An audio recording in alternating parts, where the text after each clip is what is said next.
L'autre formation, c'est quoi une formation?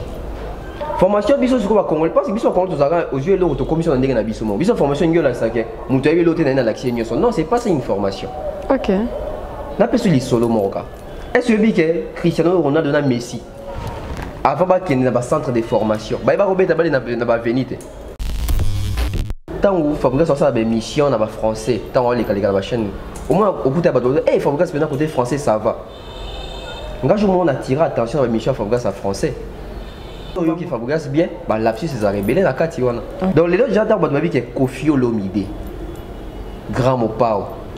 L'étudiant les plus célèbres du Zaïre, à Bordeaux. Tant on loba, bah tu veux bison nyo sotobi que Koffi Olomide pour gaffer en français et à passer. Toti humanité, toti université. Toti dans une formation. Ouais. Est-ce que ça peut te bien l'autre? Non. Moi j'aimerais que la communauté congolaise qu'on puisse plus se baser sur les personnes, les propos des personnalités influentes. Non. Okay. Nous devons aussi réfléchir nous aussi. Parce que nous sommes dans le cerveau. Voilà. Si nous cerveau, on a sauté, alors nous sommes comme esclaves. Il y a des paroles, il y a des personnes influentes. Et puis peut-être des personnes qui sont dans l'ibunga morobo. Aujourd'hui, quand on a fallu pour autant c'est une formation de l'école quartier latino. Fallait pour ne pas né avec Nini style wana. Donc il y a mon conflit le a mis sous-estimé.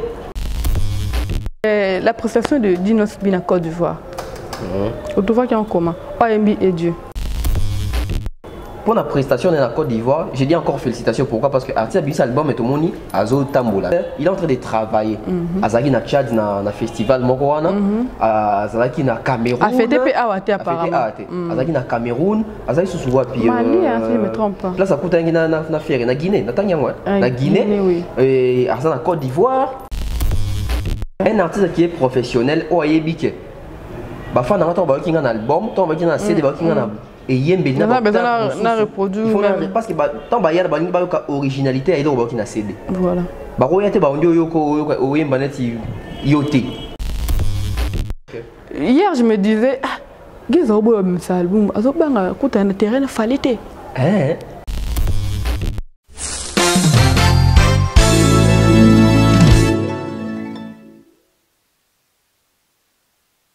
Dibwe Group, une société qui permet depuis un moment aux Congolais et aux expatriés, aux vivants ici ou à l'étranger, d'acheter la terre également, de construire ici en République démocratique du Congo. Ici nous sommes scellés dans les quartiers Kindobo, ici là où se trouve les sites qui appartiennent à cette entreprise Dibwe Group. Ici il y a possibilité d'acheter à crédit. De la position où je me trouve à l'extrême gauche, c'est là où on a enterré les feux Etienne Tshisekedi. Extrême droite nanga aboué ezali nzela oyo permettre bino bomona kingakati bo avancer vers cimetière nécropole et puis na sima makadam ezali somba tonga exploité mais ko somba wana il y a possibilité ya ko somba par tranche, il y a possibilité ya ko somba à coup direct dans ça dopesi mona nyonso ba pesi o mabele. Il y a possibilité ya ko somba o tonga yango malembe o sala lotissement o sala mise en valeur o clôturer o somba mabele et belé au 20/20 ou plus.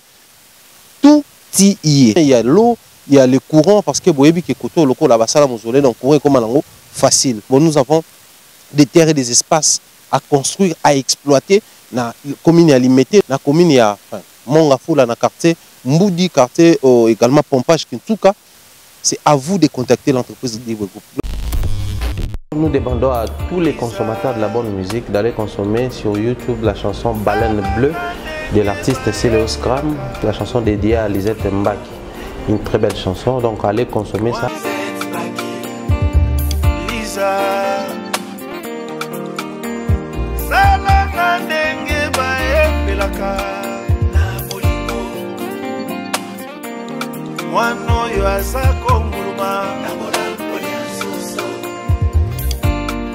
La chanson Baleine Bleue dédiée à Lisette Mbaki et à Mémoire Boudimbu qui nous suit depuis le 001. Une très belle chanson, donc consultation à Mémoire Boudimbu et Lisette Mbaki.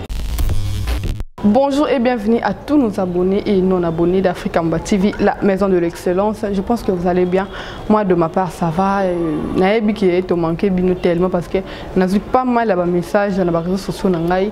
Et là, juste, ça l'a tellement bien, voir des gens, bah, c'était la hôtel à Bino et puis, bon monde en a été en fait. Bah, le Kiba, il y avait problème, il n'y avait pas un problème, juste que Tozaki, un peu occupé dans la cérémonie les 17h, donc voilà un peu, nous sommes déjà de retour aujourd'hui. Je suis avec mon invité, mais avant d'y j'ai commencé à faire part. Marambo est un terrain, dans un terrain à musicalement, ils ont bombé, marché à s'attirer parce que faire ego là, quand la petite Zoya, faire ego la Zoya, na finition, à laquelle déjà en février, finition il y a Harmonie et puis Dynastie. Je demande déjà à la réalisation à Malex de m'aider à recevoir mon invité qui est le Tinteur Bev, malgré qu'il m'a dit bonjour. Bonjour Ashka. Bonne santé. Ouais, super bien. Yo, il m'aime. Il m'aime. Ouais. Ah, on a fait comme bon ça là.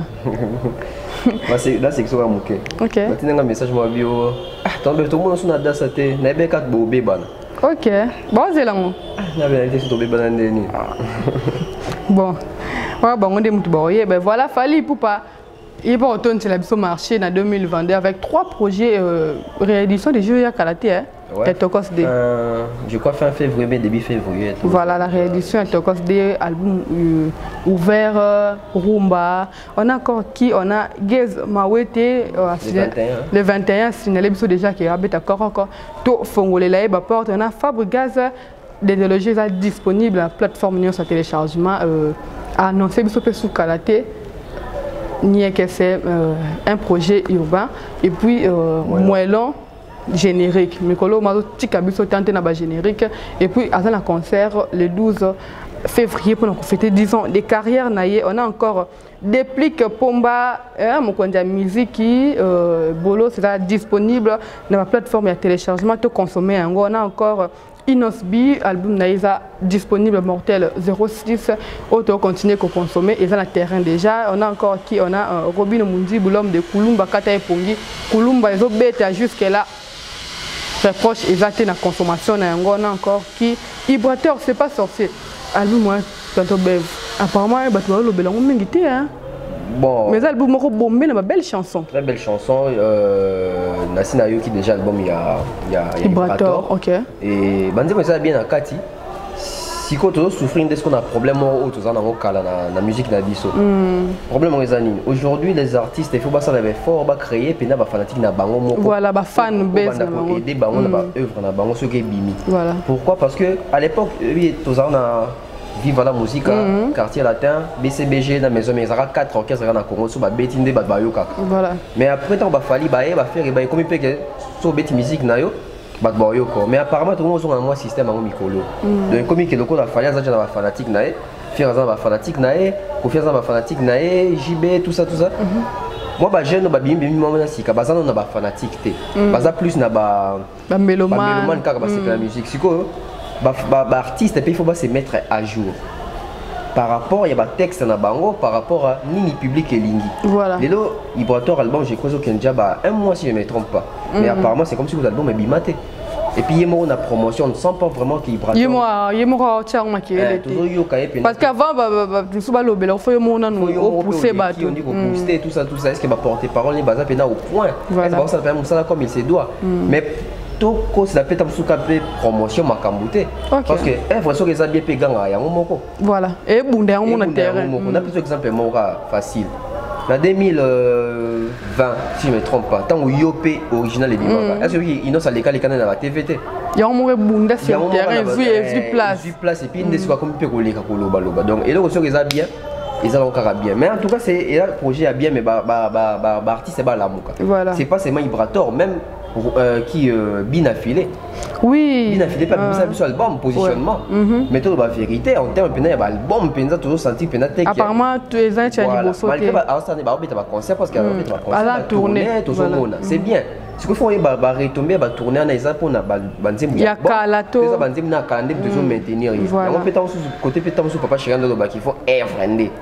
Moi que ça qui va évoluer bien, ça peut te maintenir parce que les autres tout le monde a pu faire un jour content qui na Guinée tout ça. Ils apprennent à donc ce qui fait que on appelle d'abord Eve on a calé so peut contrat mais on peut bimisiper actuellement il faut payer et produire parce que côté studio pas mbaté. Voilà. Donc tu vois net bien affilé il faut ça l'effort parce que côté rapide il y a pas distraction, pas polémique. Surtout le roi et comment le roi m'a caché na yé. Faire des choses et puis revenir au Sénégal pardon en fait. Donc et Bouma qui déjà tandis que on a un album sur les marchés les gens doivent consommer. Mais quand tu t'ingères dans la polémique, dans l'accrochage. C'est ça qui fait le voilà, donc je crois que prochainement tu auras mis cet album. Vous avez une expérience, vous avez expérience, vous avez dit ah, si on a mis cet album, on a la polémique, et pourquoi il s'engage. Tandis que si on a mis sur la promo, tu as les lobbies d'affilée, il va falloir qu'il va suer d'anniversaire. Donc ça prend une suffisance que même grand on a besoin d'accorder moins intérêt mon robot. Il faut aux un comportement mon robot. Et puis comportement où on a peu pour inculquer on a pas fanatique. Voilà. Non, mais c'était pas fanatique. On dit au sein de l'émission, on a vu ça quand na Congo bato baza ba fanatique ça ba fali ba ferré ba jibe ba wera ba bandi ça voilà ils ont encore bato ba se plaper dans la musique na bango. Je te dis vrai.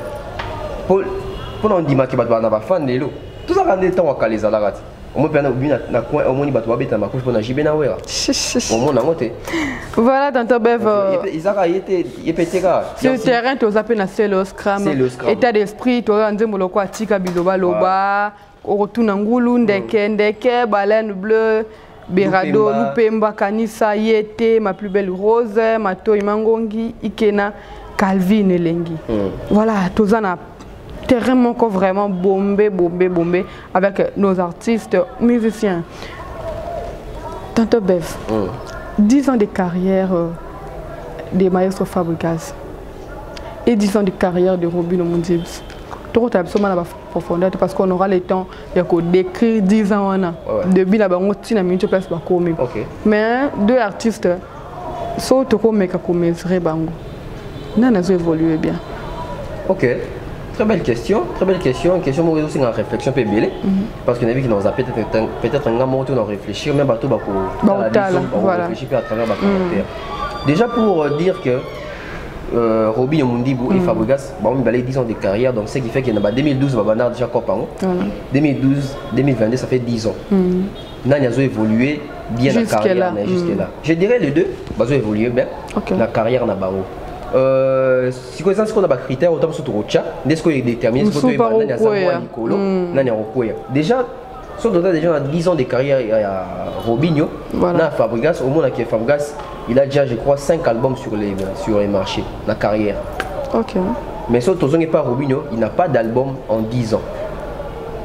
Ok. Tu vois? Ok. Donc, la comparaison, c'est que vous avez un bongo. Si vous avez qu'il y a 10 ans, vous avez un bilan. Au moins, que Robinho a épaté Batumakasi. Parce que dans Wenge, Fabregas, ça soit espace pour les cas Robinho. Robinho, ça a deux vocaux na Wenge. Mais Robinho, Fabregas interprète na Banzembu, ça a vocaux belé. Donc, Robinho s'est beaucoup bien ressaisi aussi. Parce que Azaki a une chance, tu as un vocal, tu as un mingi parce que tu as un vocal, tu as si par hasard. Le monde qui a maintenu pendant 10 ans, puis a binisi biso. A sali va preuve na YouTube, les deux coups vieux, mais sous le coup tu vas les na âge, va les na carrière. Sur YouTube, quand ça dans chiffre Robinho à salité. Déjà, il faut prendre en compte. Du côté Fabregas, on a zongi sous ce monde que Fabregas. Dans l'album Nabimisi, Fabregas Nabimisi artiste de belé donc a contribué à la maternité à la musique à Congo. Au monde il va bien papa. Voilà, bien filé, acoustique, 10 matchs quand même acoustique. Nanga banani. Beckham, Materazzi. Donc au monde il a aussi produit Vibrator, bien dans la maternité à Fabregas wana. Et puis surtout tirer dans Fabregas au monde que Fabregas na génération na bango parce que surtout aussi dans 10 ans na wana. Tout va que dans la génération bango héritier malgré Azari Ayobiko, c'est l'orchestre national bango mais on a une génération à dans la comment on a quasi comment les bandes. Mais mon question dans une génération à Bango à Bana Wenge wana. Fabregas est le seul autant sous à part héritier parce que héritier de contraire mon la génération va fallir mon mais à part héritier il est le seul à mis orchestre na poto. Surtout expérience wana vraiment contribuer ma casse ma carrière ma casse na 10 ans donc ça bilan encore je dirais bilan il y a Robinho ça bilan positif. Il y a Maestro ça très positif parce que Maestro il a début à carrière ya Mado makambo ça donc ça bien il faut prendre en compte bien que il faut que le bango tu remarqué dans 10 ans on va souka aussi ko moni Fabrigas moi comment retrouver mon kita na été sur pour na défection d'artiste mususu to ezaka kata mususu pe âge azoko la bi makampo ba responsabilité payer comme belé mais en tout cas moi je dirais sincèrement mouton a refélicité mingi na 10 ans de carrière parce que j'ai félicité Baronios mais on a refélicité moi mingi za Robinho parce que Robinho te binenga banda qui vraiment te binenga banda qui balu bilu asombi motuka par rapport à Fabrice sa banda a déjà bien on a amour tout ça banze muloro ba il y en a beaucoup comment Nzembo boy j'ai oublié oya kaka OK voilà donc Monique dans 10 ans là déjà c'est bon total à on est 21 ans là et puis Kembango 10 ans déjà qui lobby hein qui lobby ça évolue en tout cas mais moi j'ai demandé à Robinho Siko il faut ça l'album parce que 10 ans sans album voilà JB génération voilà c'était pour rire Tonton Bev, j'allais bien écouter Thierry Mumbaya. Excellent, on a passé beaucoup de mots. Voilà. Tonton Bev, c'était là la précision m'a ajouté. Pas de problème, ça yo. Tout le monde photo, vidéo, il y a vient ceux qui s'injora. Ceux qui viennent qui s'injora.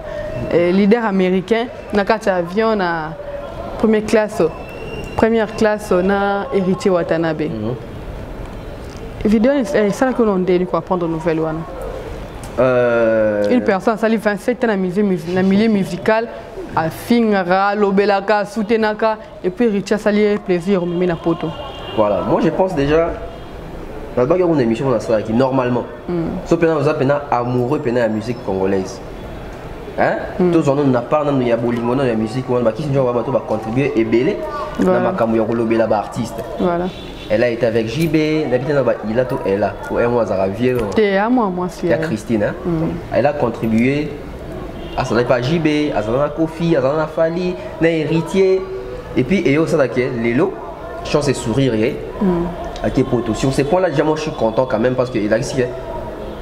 Mutokinyo soit au cas où la récompense, moi récompense qui a moni pe poto par rapport il y a ligné au Aponaki. Voilà. Ça prouve aussi que Moussa est foutu quelque part. Parce que tu peux peut-être maintenant mon ça là Moussa bah non bah ah il moi c'est pas Moussa ça là mais moi que Moussa Lélo elle est quand même récompensée à Kesiko poto.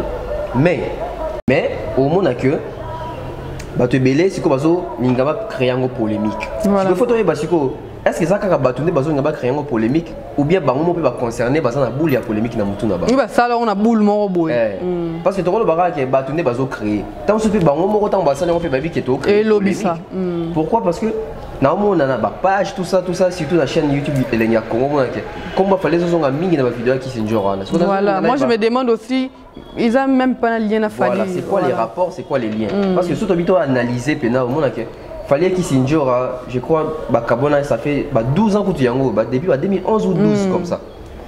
Récemment, qui s'y aussi par Kofi Olomide. Voilà. Normalement, tout ce qu'il faut faire, peut-être approuver et à Kofi. Il y a un mec qui est province, dans l'Est, il y a même un poteau. Voilà. Donc, on a évité ce qu'on va faire ça là, ni wana. Bon. Comment fallait que ce soit justifié pour ça et pourquoi ils ont figuré on a pas qu'à concurrence autour de ça la Ramicolo héritier OK au moins il m'a mis ça album jour encore moi bête fiki mon pas bête fiki et puis je ne suis pas au courant mon sou pas yesu so na lo balibo so avocat OK donc on a que ça ma guerre froide mais il faut prendre ça au sérieux OK parce que ça peut dégénérer aussi lobby to éviter la personne qui a ni numéro est-ce que oui que héritier n'a fallu cause d'artiste va coûter mingi dans affrontement sur terrain. OK. Depuis que tout cas là. Soit en 2003 déjà album Affaire d'État. Je crois ils aura période mon album à laquelle le série fallait un coco un là James 007 Joe on a été sur comme on voilà. Héritier penze moi là James 007 un on a ferré. La chanson nostalgie coûter déjà dans le terrain. OK. Au cœur fidèle, tu m'as promis l'amour et pourtant tu m'as déçu. Voilà. Quand tu fais ça, il a fallu déjà Coco Izalaki. Écoute là qui va mettre qui moutouma quoi. Sur Mati moi l'icolo mon ok. En 2009 tant fallu pour MB Traveling Love Daddy Kimberly. Hérité pe Ayemba qui pe Daddy Kimberly na par amour. Écoute na rapide non comparé par l'époque. Tant balongo et Monique héritier comme ça DDD. Album Rumba fallait landa qui canne à sucre à Embeli DDD. Ok. Bah, tu as comparé DDD contre canne à sucre. Tout le monde, il fallait ici message, héritier désolé. Par contre, on a rappelé. Pour l'image, j'ai qu'on est 4 jours. Ok. Il fallait que tu émission, que tu as un peu Mombaya, il fallait que tu boire un fleur, désolé, héritier, n'a bien émission. Et puis tout le monde a la guerre à les 18 et bandits. Tu as vu qu'on évolue. Si il faut que la guerre s'installer et profiter de voilà. parce qu'aujourd'hui, il fallait pas avoir un warrior et il y a un spiritas. Voilà. Mais, comparaison sur ce que même dans la musique, dans le monde qui fait plus héritier, n'a fallu. Et à mon place, un peu innocent.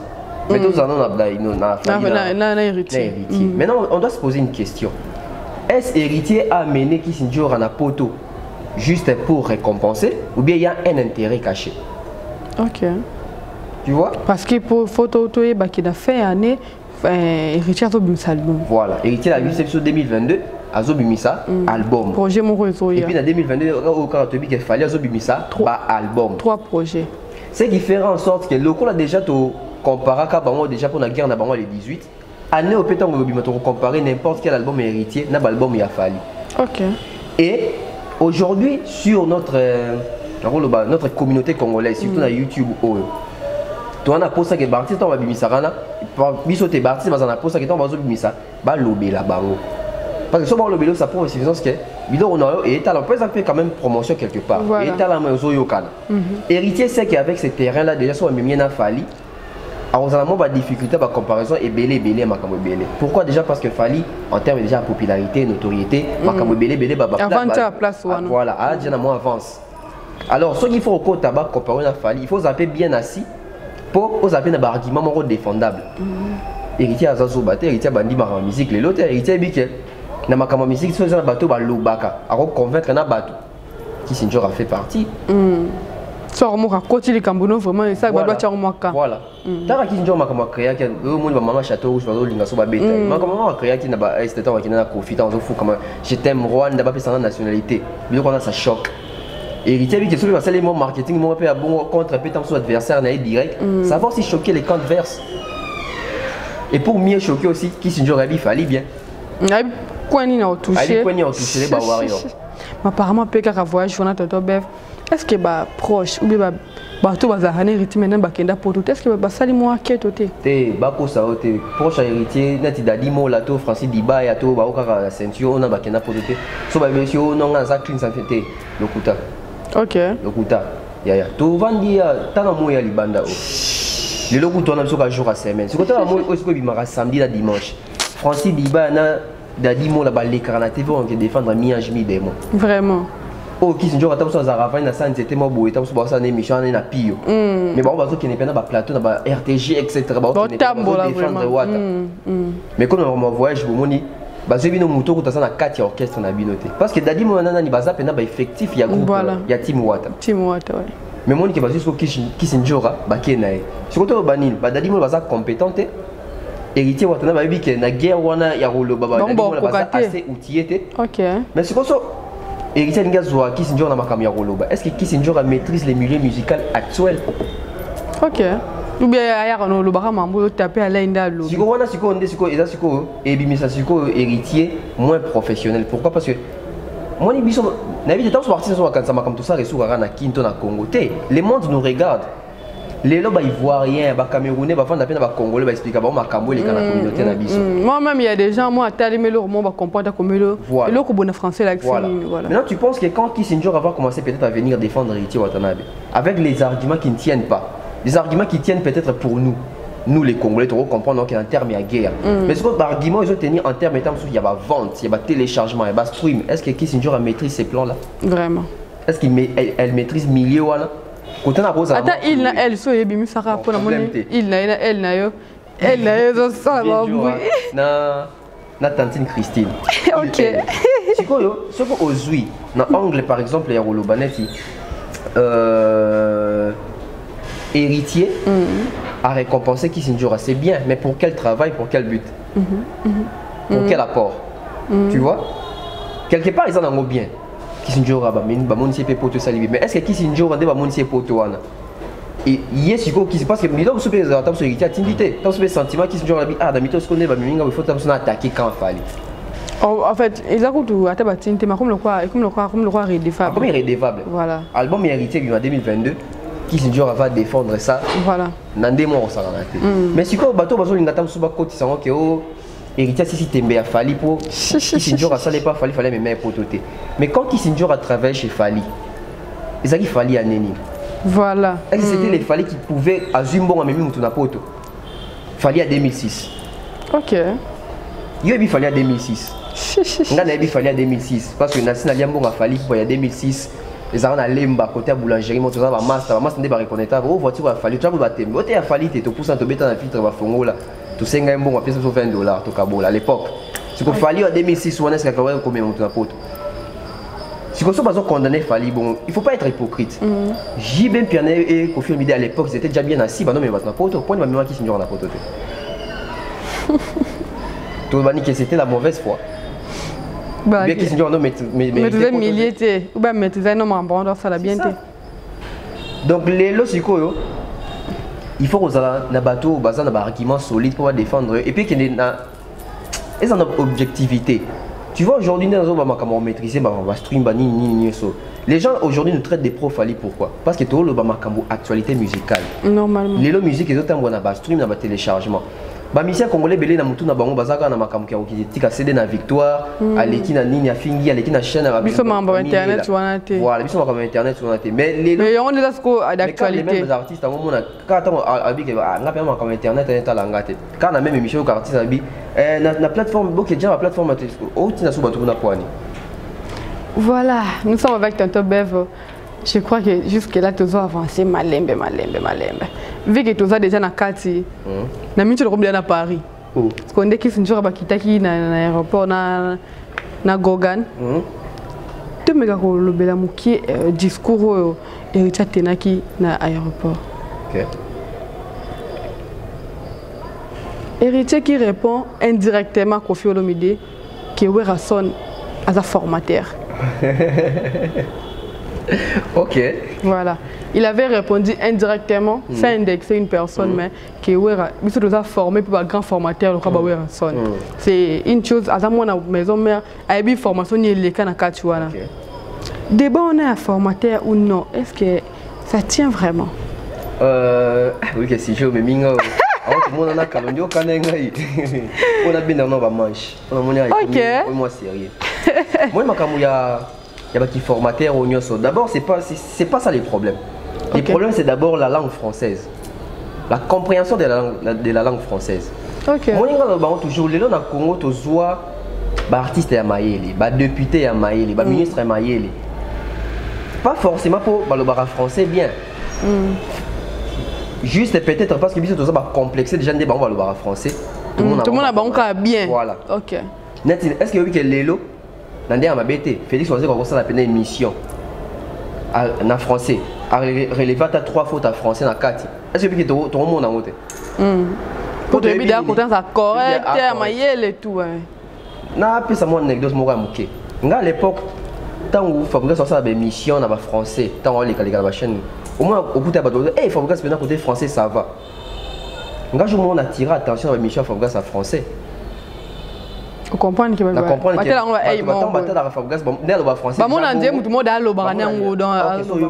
bien bah lapsus c'est rebelle la carte tu vois donc les autres j'adore votre vie qui est Kofi Olomide grand mopao l'étudiant les plus célèbres du Zaïre à Bordeaux tant on loba bah tu bien biso nyo so tobi que Kofi Olomide pour gaffer en français et à passer et puis Kofi Olomide so en français nous t'en longola moi zate. Mais biso pe ba aussi tam chance ya koyer ko la moi français voilà auto linga pe ba recherche to ko taraka na ba sentimenté que les artistes aussi arrêtent de nous abrutir aussi nous la population autant sous bango basa supérieur par rapport à biso tam sous niveau d'habitude. Tu vois par là je vais dire quoi l'autant babi formation c'est quoi une formation? Formation biso c'est quoi congolais parce que biso congolais aux yeux de l'autre commission ndenge na biso mo biso formation ngiola ça que mutu ayebi l'autre na l'accès nyoso non c'est pas ça une formation. OK. Na peso li solo moka. Est-ce que Cristiano Ronaldo na Messi avant ba kene na ba centre de formation. Ba ba robeta ba na ba venite.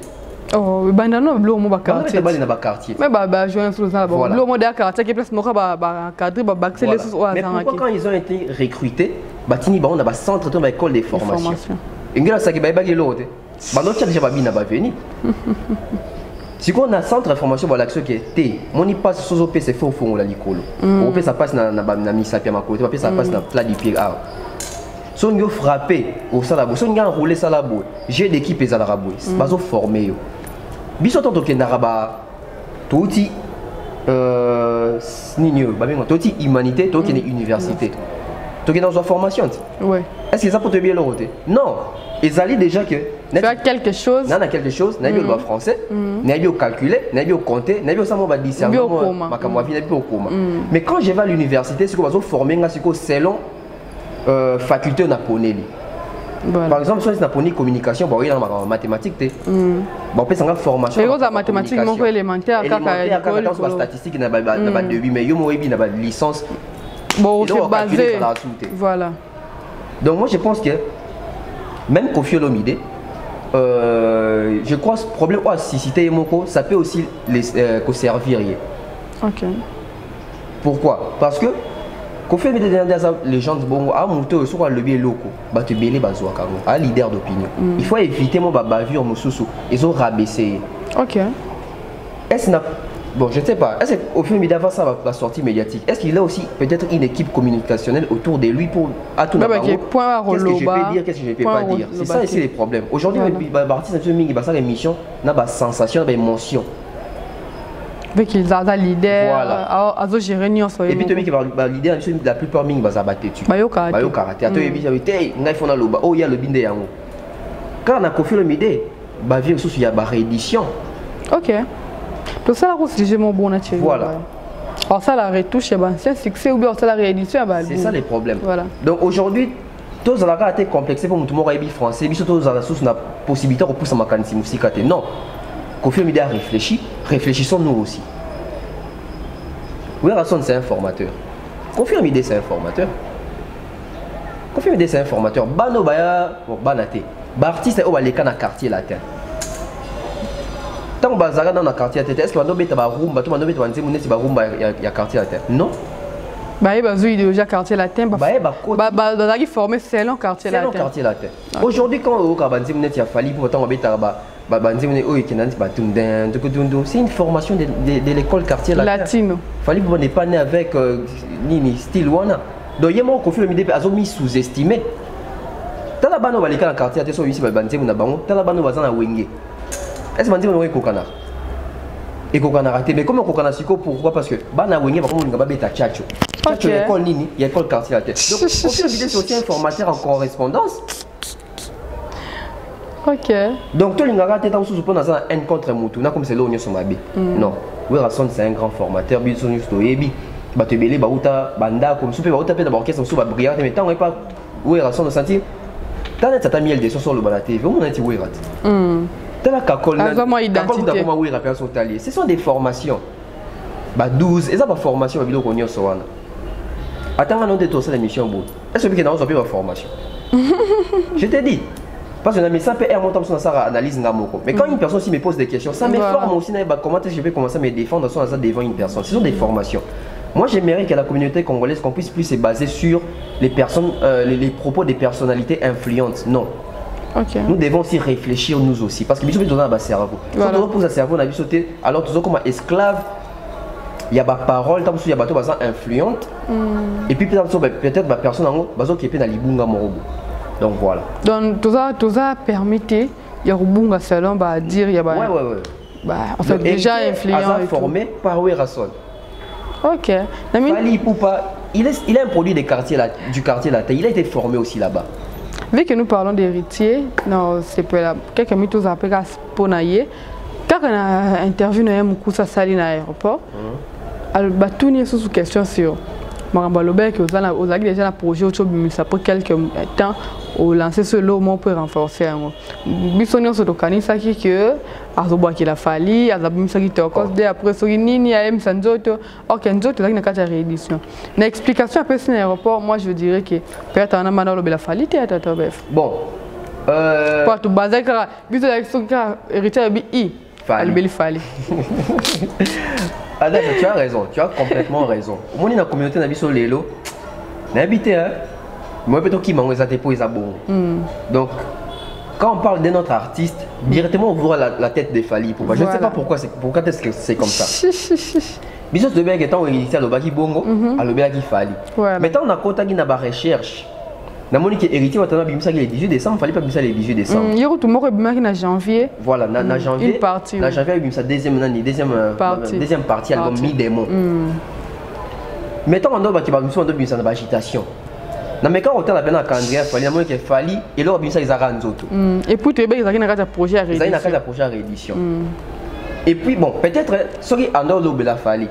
Peut-être il y a no monde par rapport il y a ba featuring au Fali à cela qui na ba tout temps Libanda. Mais il projet Fali. Il projet Fali. Peut-être c'est ça perçu naï. Moni, peut-être perçu naï mais oh, ndeni yazo bimisa. Mais il était moto bimisa. Et ça va projet ba tout sous. Mais la propre projet naï moto yo mona tia bimisa kaka. Nzoto. Tout comme yemo kwa yo bimisa. Woso. Si quand on vit tant to moni que apparemment c'est comme s'il parlait pas à Fali. Bon la mincho yo ngasko selon moi. Tout le monde a dendologie kalaté et autobima.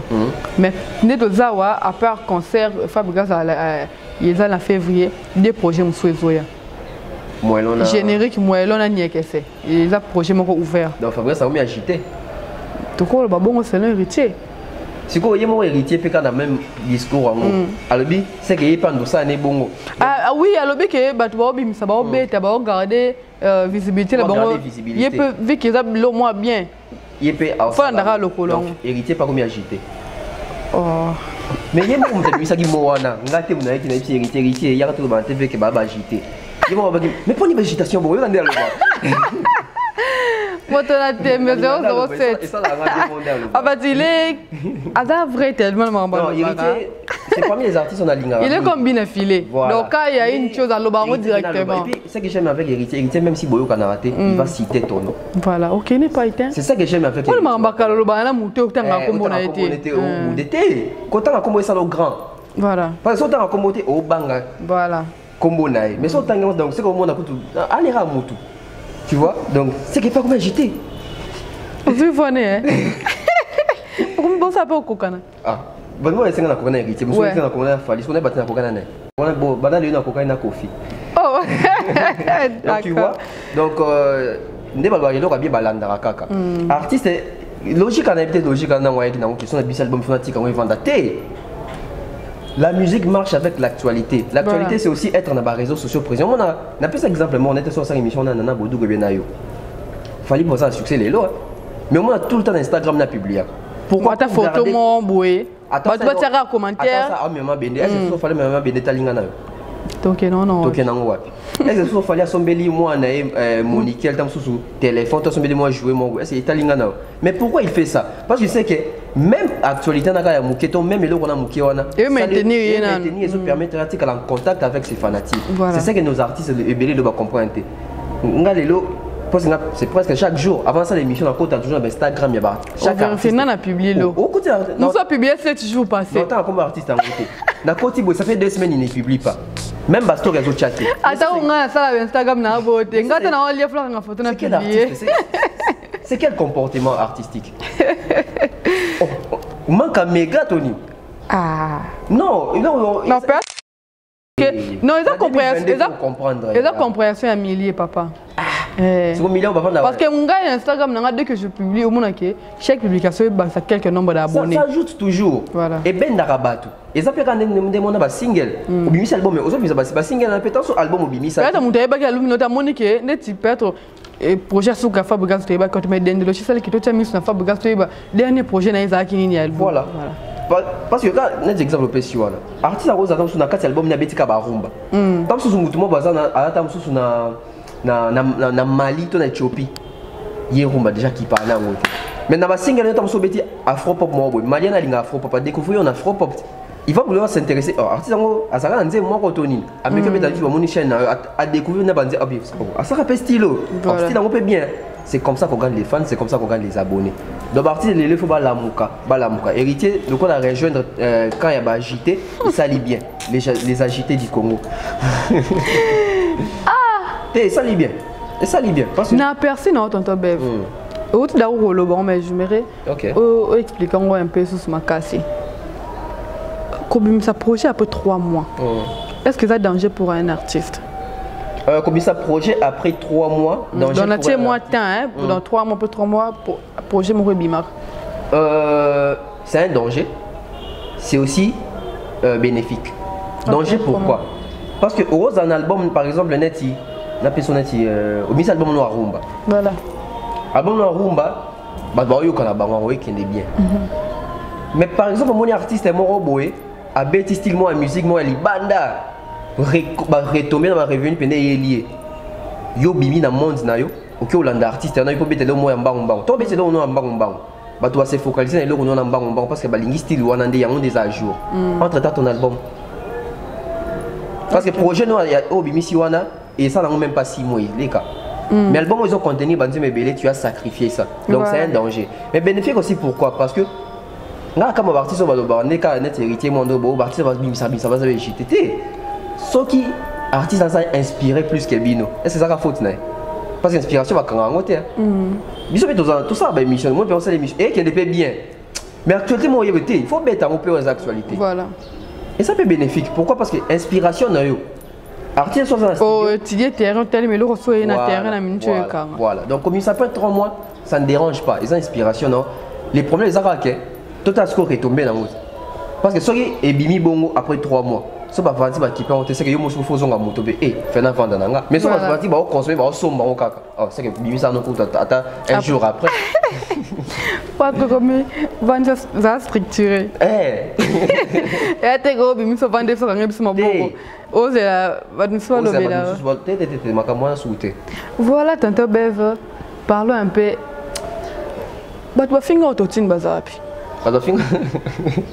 Monsieur autotune. Papa ça nini. Tu vas finir autotune. De fallait na scène na yé même dans concert à Moukié, prestation Moukié faut s'assurer que qualité est bleu sur coca. Oui. Et qui entre parenthèses. Na kanga on finga mo. La prestation de Inosbi na Côte d'Ivoire. Comment tu as trouvé? Au Sakini? On a TV. Oui, oui, Naïbi. Il y a un peu une question. C'est les cas ngabou. Désolé, désolé. OK. La prestation de Inosbi na Côte d'Ivoire. Tu vois qu'il y a un comment? OMB et Dieu. Il y a un peu OMB et Dieu. Il y a un Dieu. Et Dieu. Et Dieu. Je crois qu'il y a déjà, moi je vais dire déjà, on a toujours la félicitation. Voilà. Je félicite d'abord l'artiste Inosbi sur Hollande. Il a que 24 ans. Il a que 24 ans. Cette année, il aura 24 ou bien 25? Non, 25 ans. Il aura 25 cette année. Il aura poli vraiment. Inosbi a poli. Ah, bah, dans le jeune leader, comment? Inosbi est bien avec ce jeune leader. Aïe, aïe, aïe. C'est bébé Chandel, il est bien bébé Chandel. Il est sous bébé Chandel. Donc voilà, je pense que Inosbi, au fur et à mesure, elle est en train de grandir. Azo, ça va expérience. Azo, acquérir peu d'expérience. N'a pas connaissance et bébé. Déjà, félicitations parce qu'on a Ajnet déjà pour ça l'album Bongo. Son featuring. Avec 15 titres. Avec 15 titres à s'assumer. Et ça, il faut encourager, pour féliciter. Et puis, notre trichement, on peut s'appeler, on a jeune suspect pour s'appeler. Oh c'est Santarata sont incapable ah so ino ça là qui ngapi na ça à l'époque ah so fallait abeti c'est ngapi na obeta so kabo ça sali c'est ngapi na ça donc c'est ça et déjà pour la prestation dans la Côte d'Ivoire, j'ai dit encore félicitations. Pourquoi? Parce que l'artiste a bu cet album et tout le monde a zo tambola puis a ça festival. D'ailleurs apparemment la polémique comme ça. Voilà. Donc l'artiste il est en train de travailler. Azaki na Tchad na festival Mokoana, Azaki na Cameroun. A fait TP Awate apparemment. Azaki na Cameroun, Azaki sous souvent puis Mali si je me trompe pas. Là ça coûte na faire na Guinée, na Tanya moi. Na Guinée et Azaki na Côte d'Ivoire. Je crois que tu as rappelé Burkina Faso. Donc, on a que l'artiste, il est en train de... Ah, qui ne peut implanter l'album n'est pas voilà. Mais maintenant, je suis un peu déçu de la prestation de Inosbi sur scène. Ah bon? Très déçu dans des mots, ça. Mais pourquoi? Je suis très déçu. L'artiste Inosbi doit faire beaucoup d'efforts en termes de Makambo Italiko Yemba. Surtout dans live. Ok. Parce que studio, tout le monde a un studio, L'artiste est tout le monde a CD Bolbi ou un grand chanteur, mais ceux qui sont dans le studio, ils peuvent bêta tambata. Mais moi, comme nous, tu vois. Mais Bartine so basa la fort, to lingaraté tout le monde va défendre dans studio sur scène. Ou bien ceux qui te mais on a pas il y a un monde a soulevé qui point autotune. Ah, ma autotune. Est-ce que parce que dans le studio le bec va bloquer ce côté là. Ouais. Pour nous reproduire ce que au salaire qui dans le studio. Est-ce que bah vous appelez que quand imposer c'est trop main au sein que nous fait qu'ils ont presté bah matériel ni on se ça là. Bon, instrument parce que bah ils ont instrument des instruments. Bah instrument nous ça la complet pendant qu'ils ont presté. OK. Bon, moi je pense que voilà, c'est comme il y a professionnalisme et il y a artiste. OK. Un artiste qui est professionnel, oh il est biqué. Bah fin dans temps un album, temps un CD, et il y a besoin de reproduire. Parce que tant il y a une originalité et donc il a CD. Voilà. Bah il y a des yoté. Ça fait pas propre. Bah toi va finir autotune lelo. Des mots le bin de la question. Bah kenda wapi. Parce que moi je pense que autotune sur scène et aider Inosbi à reproduire makambo to qui na CD par rapport makambo a yembi wana na été so bon quand on est YouTube temps de balancer bah quand même quelques secondes c'est déplorable. L'artiste doit beaucoup travailler surtout côté chant. Dans le studio oui ça peut passer mais dans live boy parce que dans live parce que même Vilo Salama qui même un concert live ni ba auto beta. Oui. Parce que dans live il faut reproduire pendant même émotion donc on ne se sentait pas on a téléphone. Quand on fallait pour sur scène à mort. OK lengi mo ebimela ngwana. On dit au CD, on dit au yemoko et ça va bien mort boy. Voilà. Parce que il y a ça des sont autotune nous a faux chanteur té. Vous en avez posé à Moussa. Débat oyo. Alors dozo combo na débat oyo. Parce que moi ni mutu soit autotune nga ça te kaza faux chanteur. Voilà. Parce que même Jackson, c'est ça que Jackson pas un faux chanteur parce que yo kasko ba te ba que Jackson idole na bango. C'est ça que Jackson pas un faux chanteur. Ah ça idole ya nani ya Inosbi. C'est que Jackson pas un faux chanteur. Comment idole ne soit cause un faux chanteur. Donc et ça va faux débat. Les musique ils ont évolué. Moi ni la ligne totalement la actualité. Voilà. Na ba technologie.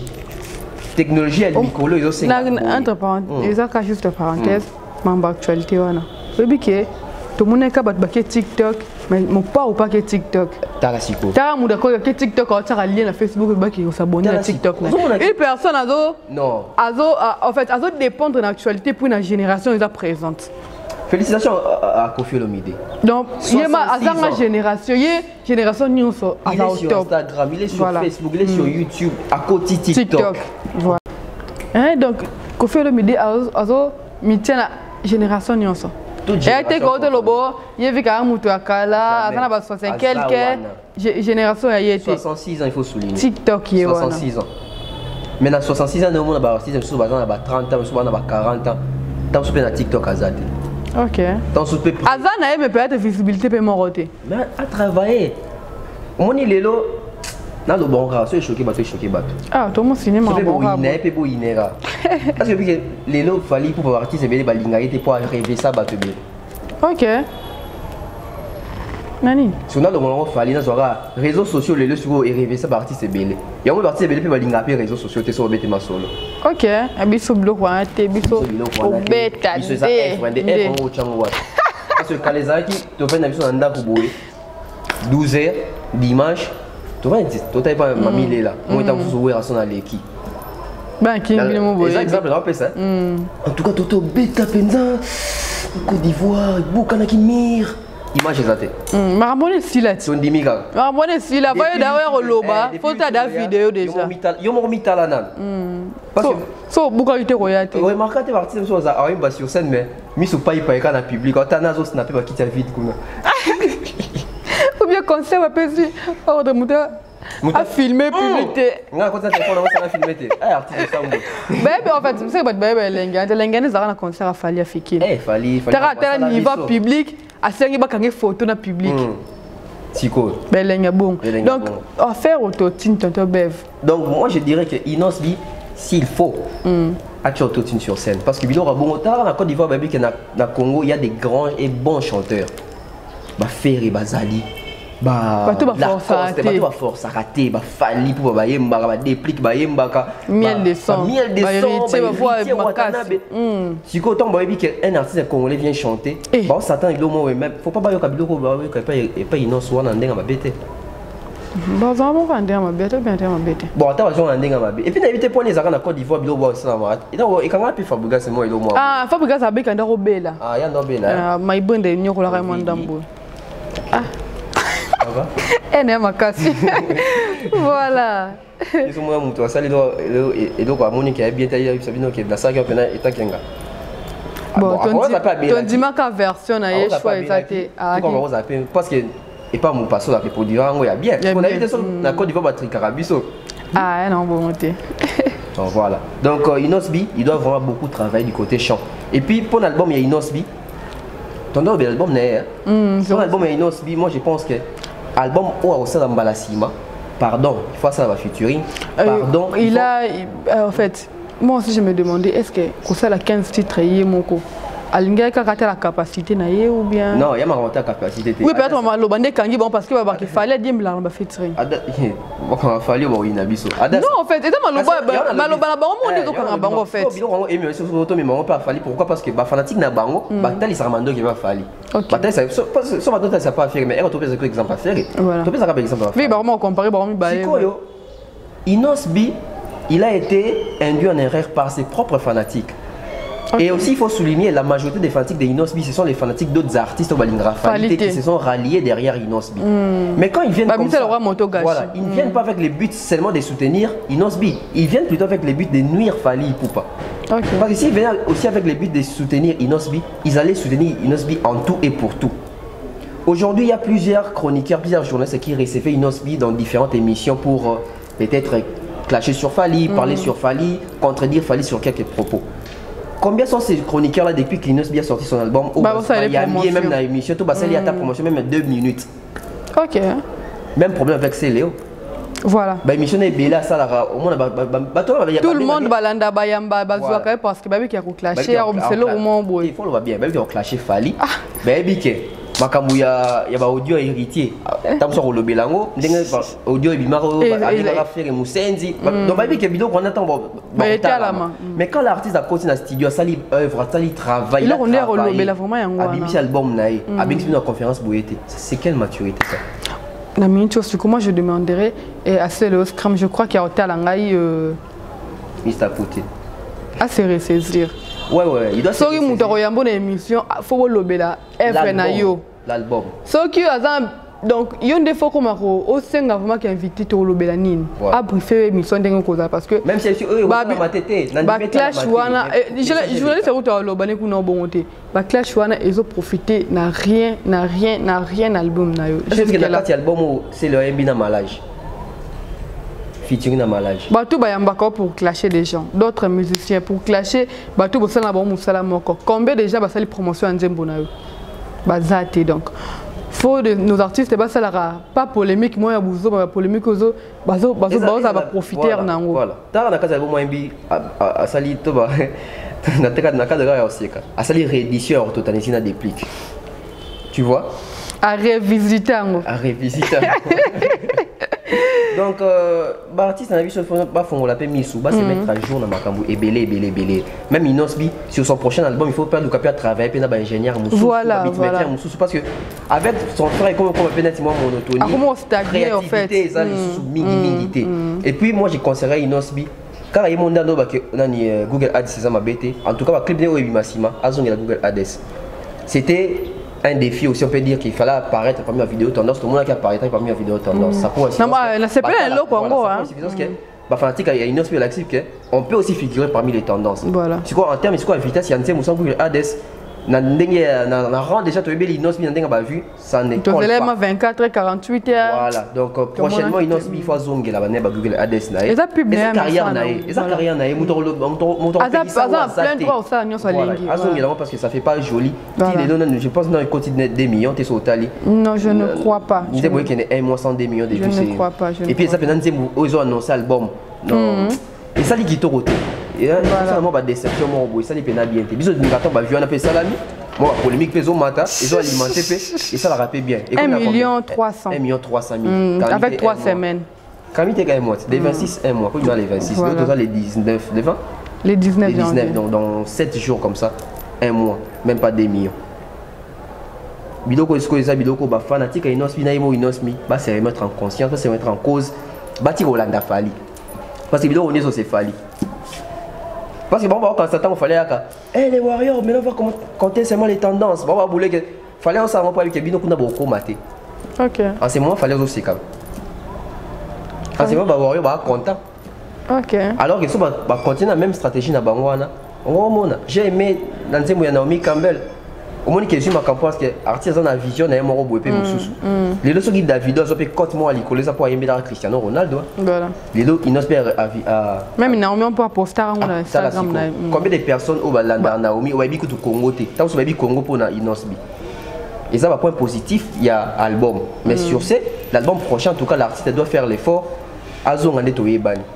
On va dans le clip aux Oya peut-être parce que même dans le clip aux Oya vu qu'il peut dire bon ça on va dire qu'il y a clash té. Peut-être dans tout dans le clip. Peut-être dans le clip. On va dire non par rapport à Guess Moment dans ça qu'il y a des filles qui a fait gâter sur une sur tout ça succès. La polémique aura. Tous appelés Guess les 21. Voilà, apparemment les 21 ça projet ils ont dit bon moi on des obis mais ils ont annoncé sur couleur. OK. Donc à salut à tu sais rabe tu ko tu vas faire les lieux papa Guess les 21 quota. Et puis Guess Moment dès qu'il lancé quand les 21 on a papa banda promo. Voilà. Parce que silence faisait trop. Moi je me dis avant qu'on a mon date parce que date c'est les 21 on est dans Tongo. Hier je me disais Guess au bout de ça album azobanga kuta na terrain fallait ah bon on a rendu bon comparer bon bah les papa la moi. Bon tu vois bon je ne pense pas peut-être Robanga fallait en termes qu'il fallait c'est un grand bah bon il fallait mais en termes de Robanga qu'il fallait personne bimi ça je ne pense pas pourquoi parce que Game Guess a vu qu'il y en a fallu il y a pas photo sur babimi ici fallait moi avantage fallait en les 2 années fallait sur babimi ici et à l'interne et à l'externe il cartonne. OK consommation sur babimi ici bah cartonner attention avec la consommation ça gâté sur bah yoka les achats bah kosomba il y a un peu de remise au moment de la bannière voilà nazaki contre propos moi héritier le bar et pas papi mboma. OK on a profité d'un album pour dans un succès en 2022 parce qu'en 2023 élection. Comment artiste a pour résumer carrière dans l'élection à Congo? Dans le Canada, tu vas côté pour élection dans le Congo, dans la Chine, tu vas côté pour élection dans le Congo. Non. Tu as combien de boy? C'est la vérité. Il y a un côté héritier de Bemabé. OK. Tant ça lit bien, sinon tu as comme ça. La vérité que côté na route ni va pas bon que pour l'élection à Congo. Album ne yo Canada. Aussi longtemps tout le monde a en 2018 il fallait me faire contrôle tant que écoute l'élection que tu aimes autre mec et eux ça pena Benalika. Tindika Chakal. Album là tu le bêta raté. Non, débat je pense bah propos on a artiste il faut écarter discours on a qui élection tout ça. Non, albarak en 2022 donc quoi on a succès parce que tant qu'on a envie il faut en profiter. Tant on a un succès peut profiter face au Karana. Fallait pas baxa qui on a que donc l'élection ça doit focus sur l'élection. Ah c'est que musique ça va prendre la mission dans Congo. Non. Voilà une émission de Déplique Pomba Nuance. Enfin.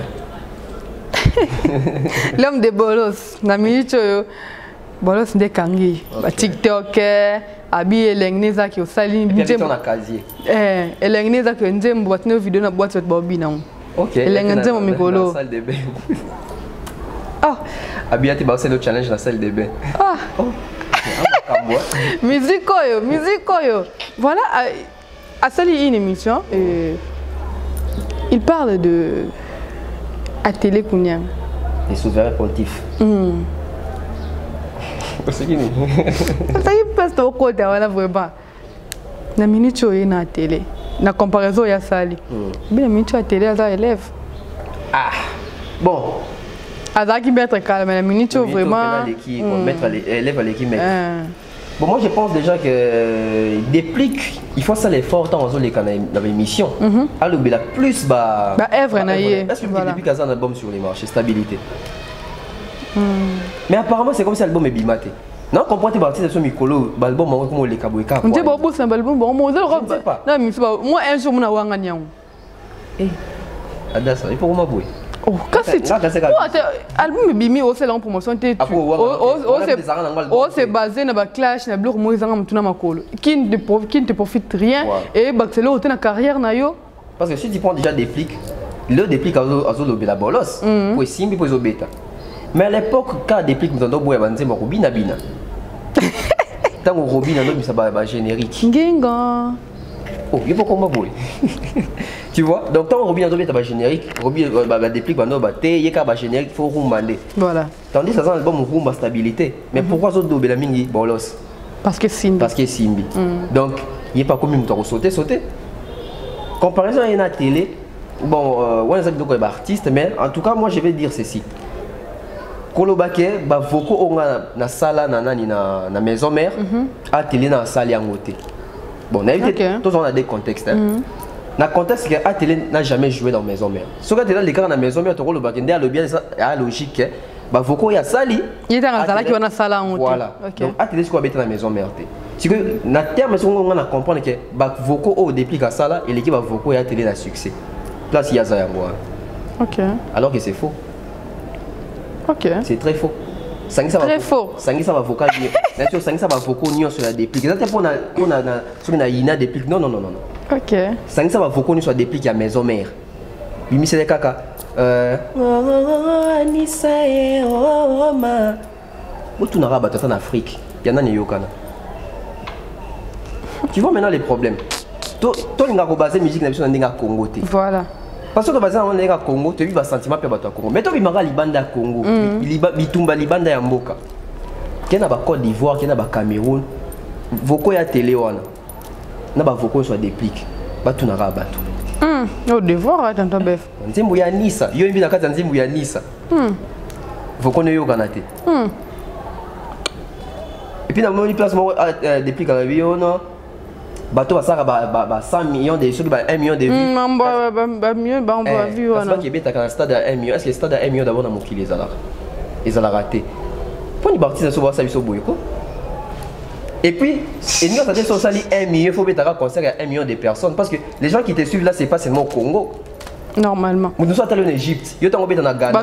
Bazar place mon côté. Voilà, bazar place mon côté. Donc on a que ce sont les artistes qui ne sont pas forts sur les réseaux sociaux. Débattre dans le discours il y a beau. Les autres comment c'est pendant 1 million, tu mets 1 million à hymne national. À l'époque on doit sur la musique à vieux en athée. Les gars ça dit 1 million. 1 million ça c'est pas peu hein. 1 million de personnes bataillent.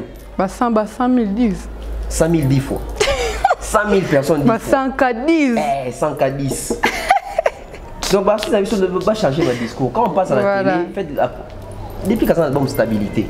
Il faut l'obéir là. Il faut l'obéir là, œuvre na bin. Il faut l'obéir là. On sait ba futur na ba JDT, na ba héritier. Pourquoi ils n'en parlent pas? Si vous êtes la salienne, tu es la salienne. Ah, ça va tout. Hier, ça tombolé dans la cachette. Une émission barotando. Tu as bête. C'est comment comment c'est pesali hein peut-être. Et puis on va bien prendre pas bien après na cœur et pas à télé. Peut-être sur l'époque, à Télé, il faut transporter, attention, on va Kandakala. On sait pas, on sait des raisons peut-être. Parce qu'il a évité, comment est-ce qu'on va tu as une solution. Tu as une solution. Voilà, nous sommes presque vraiment à la fin. Tonton Bev, merci pour la participation. Ici. Merci de répondre présent à l'invitation à le mango comme on peut Sanao. Tu as un commentaire là. Il n'y a pas de Dasanae. Non, c'est la fière, je n'ai pas Dasanae. Non, c'est une bonne chose, sérieux. Okay. C'est une bonne chose. Merci, tonton Bev. Fally Ipupa qui vient de faire une tournée. Pas ailleurs dans le studio. Apparemment, John Lembaté. Tes Fally, on y a 3. Apparemment, nous avons 3 Fally. Nous avons Fally. Nous avons King. Et puis nous avons M. Simba. Et Simba, c'est quoi tu as dit? Naba, na papa. Tous les ans, nous avons ok. On a une répétition. On a M. Simba. On a King. Ok. On a tourné. On a King. Oh, Bosco Fally. Oh, il y a studio seconde Fally. Fally soit dans le studio. Ok. Fally à la 3. Ok. Donc, oh, studio de Bosco Fally. Yo, remarquez qu'il fallait qu'il Nicolas Zate. Yo, on a sur répétition qu'on a nan. Fallait qu'il n'a Zate. Tonton Beverly, King, il va tourner. Que Fally n'aime pas dans le studio. Ok. Mais est-ce qu'il y a une chose avec Fally Ipupa? Tout le monde dit message dans 2020. Mais il une chose ou une chanson aux qui déjà préparée depuis 2013. Moi, je peux pas me faire en 2022. Moi, je suis là. Moi, il fallait aussi. Tant que je par chiffre que on a préparé en 2006, 2010. Moi, fallait que pour la mission belé pour ani. Fallait que ça soit 3 albums. Il fallait que on soit composant dans son année non. Et on dit en 2009. Ah ça non ça va finition. OK. Parce que moi un artiste. Il fallait que l'artiste a robot, un artiste a moutoumou en 2022, a mis en 2030, mais il est en actualité. Et continue l'actualité. C'est ça un artiste. On a ce qu'on a une région dans la vision qui est aigle. C'est ça. Ok. D'ailleurs, on a un message à ça depuis quand même. On a bimi au senti que et on dit peu place. Et il va dans l'actualité à Batunyoso. Donc on a voilà. Alors il y a un des mots que tu as calé. C'est ça un artiste. Un artiste a remis santé pour sur les lois, le temps sur vélo. Dans en 2030 c'est quand vélo, dans c'est comme na succès boy. Dans bisin c'est au quand ça n'est moi ça na air à vélo. Alors que ça c'est mukala. Ba fali nde bazawa na baba tout monde. Alors on a 800 chansons. Eh. On est bimaté. Donc en donnant pour la gars, tout le monde il y a 2022 3 albums, 2000 ans sous 25 ans on a mis ça 4 albums. Bon c'est mon composant de musicien. Big félicitations à lui. Donc ça prouve à Sylvie que c'est une personne qui aime son travail. T'as ramené tourner Moulaï Bongo Lembi mais à son studio. Dans le studio, non, pas dans le studio, hein. Fabregas Maestro. Oui, mais ils ne sont pas dans le studio. Ah, si, ça merci. Et puis Radar. Non, ils sont dans le studio. Ils sont bien dans le studio. Eh, Guess ma ouette. Ah, ils sont au studio. Essayez déjà. Nous sommes à la fin. Nous sommes à la fin. Nous sommes à la fin. Quand tu regardes l'ambiance de la biseau parle, tout le monde a carré dans ton bébé. Il y a un message à Robé Banero Moya. Eh, vous, eh. Abinabe ka Robé Bana. Aïe, Bagui, on a prophète, de Malex, tu crois. Voilà, j'ai dit merci comme ça à Malex derrière la caméra. Mais avant tout, notre tonton Bev, yo, le tout n'a pas mon balai, tout bandana. On a ma banga. Oh, les deux zali. Ok. Piaka, t'as la petite jambe pas sous comme Piaka. Les deux tout banana. Honorable Prince Tukuzu. Honorable Prince Tukuzu. On appelle la pied mbote. Ah, mon arabe mbote, mbote, mbote. Honorable Prince Tukuzu. Tout ça est int. On a bois qui peut. Yo, bois qui honorable. Gelor Boulangongo. De bonnes choses à toi. Gelor Boulangongo. Ok. On a Elio. Kelly Charleston. Général, na pio mbote. Kuna na hoteli bayate. Quoi dans hoteli bayate. Ok, il y a Théo Maïla à la France. Ok. Je vois comme ça JP Bati qui est à Lyon. Oncle Chico Moucheni. Oui bien. Théo. Je vois comme ça aïe bah les gars belé na mima bangam. Té bimisa ka on veut na mutu wana. King Push, Gianni Pembele. Je vois comme ça Anissa Cardozo. Gianni Pembele mikolo boa kisingo ta ka ba statue lobate. Alobani yo. Gianni Pembele na lobate. Gianni Pembele donc oui mo yoki. Mo yoki hein. Maman Flo. Maman Flo. Oh, de gros bisous mamie. Maman Flo donc on t'aime tellement. On t'aime beaucoup Maman Flo. Non, ça mikolo ba garder ça ba corps donc j'étais. Quadra nana de bonnes choses à toi. Jean-Pierre Monga Mokonti. Il y a Kimbango de bonnes choses à toi. Non quoi bana papa na MC Queen et puis Alsan. Toussaint Valdi Tamboué, de bonnes choses à toi. Après c'est tonton Bev Mbote, l'excellent Thierry Mumbaya. Tonton Bev tout nani. Thierry Mumbaya botam le 27. Oh, anniversaire en janvier. Oh. Jour J-8. Jour J-8. Alors on déjà y moi ça besoin surprise. Toyoki. Boyoki hein. Besoin surprise à Thierry Mumbaya, je suis là. Donc combat western, oui na privé au combat western. Thierry Mumbaya a 50 ans. Eh, collier. Yebo la Thierry Mumbaya. Donc il y a une garçon à sous-chaîne. Yebo la yé. Voilà de bonnes choses à nous sur l'antibiso et merci à Malex qui assure le côté réalisation. Je vous aime. Oh, tu connais Ritina Fali. Jonathan Balabala, de gros bisous à toi. Je t'aime tellement, mon ami. La réserve comme Moïse Mbia. Ben, Moïse Mbia, pour moi, il n'était pas balaté. Tu l'as ramonté. Oh, il y a des balles, il faut Moïse Mbia, il n'a pas bola. Ah, il faut pas mola. Mais avant pas mola, il faut un peu marier. C'est un bon outil apparemment. Tu es passé à la fin de la parole. Ah, il faut le bala. Ok, de bonnes choses, tout va aux occasions pour la Alvin Gongo. Bon séjour. On appelle ça en beauté. Il y a pas de Lucas. Papa. Je vois comme ça Hassan Djouma, hein, Shaggy Cham, abonnez-vous aussi chez lui, Shaggy Cham. Ok. Aïe aïe aïe aïe aïe. Je vais faire l'effort de commencer à faire des lives. À 2 fois, 3 fois par semaine et ça va bien. Maman Flo est venue de Soula qui est Maman Flo. Congo Kiss Beyond. Eh, grand frère de bonnes choses à toi. Je suis la bien grand frère, ça va ça on a bien grand frère pour poigner. On sait que ça va c'est loco. Qu'est-ce que tu papa?